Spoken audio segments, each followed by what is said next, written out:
or different clients want the exact same thing that you just delivered for client A. You know, client B wants it, client C wants it, client D wants it.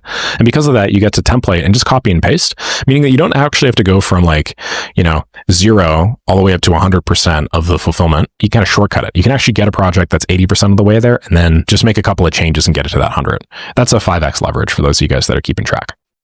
Okay, so here's why this wins over other real models. Drop shipping and e-com requires constant product sourcing and customer service. If anybody here has tried the drop shipping and e-com, you need to constantly be sourcing new products. There's an incredible amount of competition. You also have to focus big time on stuff like ads and stuff like tripwire offers and so on and so forth. And then, you know, you need to focus on customer service as well. If you're doing some sort of content creation with selling digital products, okay, where it's kind of like inbound, you have ongoing production of said product. You have a much lower or slower time to market, and then there's an uncertain monetization strategy.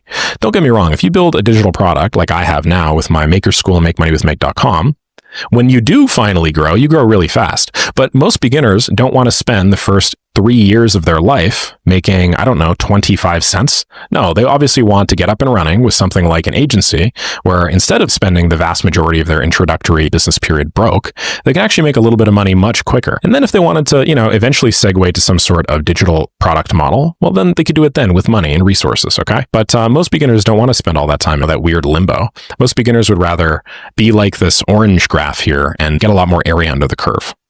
So the last thing is software development needs extensive technical skills and longer time horizons. What I'm doing is I'm just contrasting automation agency models to software development models, content creation models, and then dropshipping and e-com models here. And anyway, like there's no real point in getting in software dev anymore. Sorry to break your guys' hearts, but models are just getting to the point where they're good enough for vast majority of needs. That's where the whole term vibe coding has come from. And you know, in all honesty, these are just going to continue getting better until they're just significantly better than most human developers.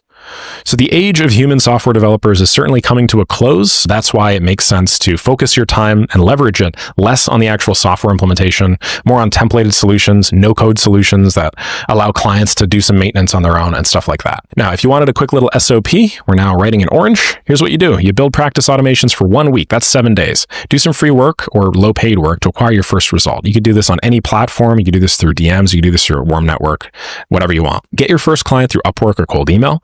Build solutions using templates. Get yourself 80% complete.